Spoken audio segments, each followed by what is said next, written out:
Hey, Dr. Moore, do you have a minute? Yeah, sure. Come on in. What can I do for you? Well, I have a few questions. I'm hoping you can Okay. answer them for me. Sure.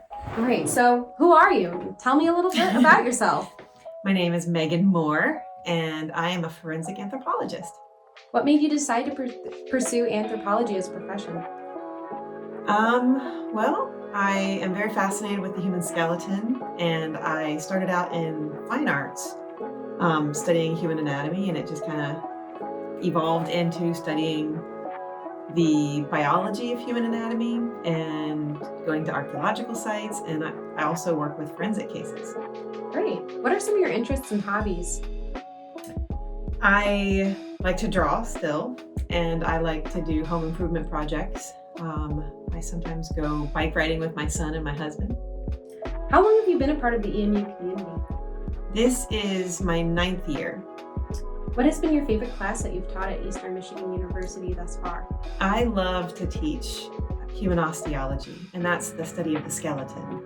What is one fascinating fact about you that people may not know about? I was featured in a Smithsonian Channel episode. What is the most interesting artifact or item you have in your office? I have this hat that I got when I was teaching bioarchaeological / forensic class in Colombia. But I've also worn it when I go to do field work in Turkey. Why should students choose an honors college education? I think the Honors College offers a lot of advantages for students who are registered. It gives them priority access to registration. There are a lot of opportunities for funding, for study abroad, for research, and there really aren't a lot of funding opportunities for those types of activities on campus. So that's a really unique opportunity for students who want to do study abroad or who want to go and do research projects. I think that the Honors College also offers a community that makes the big university feel a lot smaller, and the class sizes are smaller. You end up with a lot of friends who have common interests, who are really engaged and are trying to make the most of their education as well. What are some benefits of taking an honors course? So the class size is smaller. They keep it capped at either 20 or 25 students. The faculty may design their curriculum to be a little more engaging for the Honors College and the honor students. They may even try some experimental pedagogical techniques for a class. They again keep the class size capped, so you only have honor students in there, and it's also a small, sometimes seminar like style classroom, if that makes sense. What are some misconceptions people have about honors courses?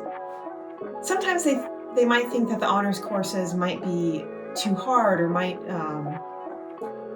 include extra work, and I think that it ends up being more engaging so that it doesn't seem like work. So you actually are more inspired to be involved in the class. If a student is looking to receive honors credit but can't find an honors course that piques their interest, are there any alternatives they can pursue? Oh yeah, absolutely.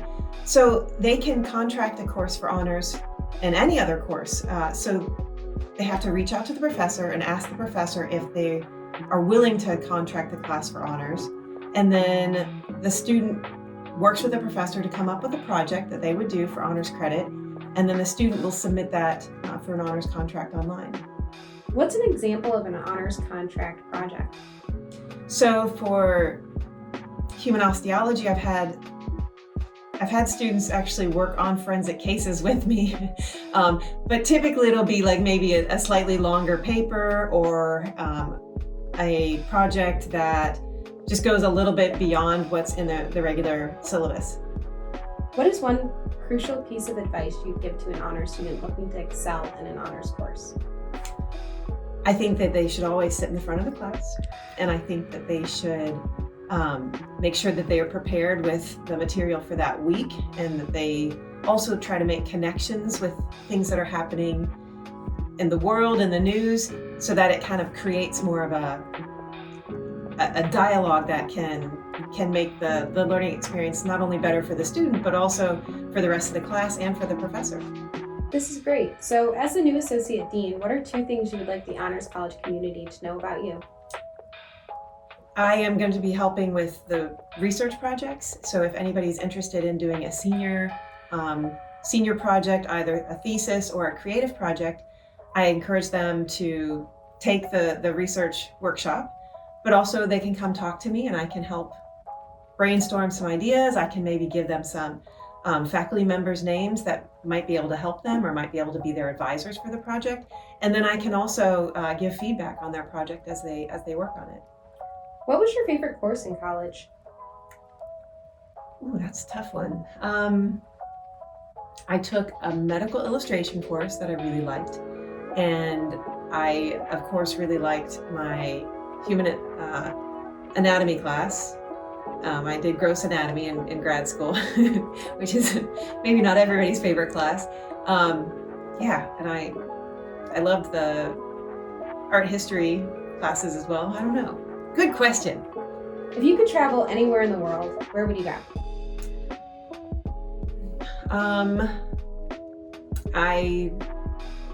I haven't been to Machu Picchu, and I really would love to go to Machu Picchu in South America. And then I also would love to go to Thailand and Cambodia.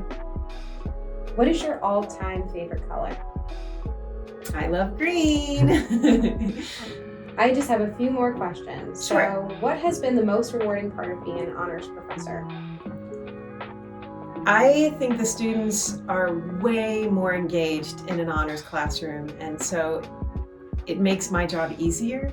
And the questions they ask just really get me thinking, and sometimes it's turned into collaborative research projects that I get to do with my students, and that's probably my favorite thing to do here at Eastern.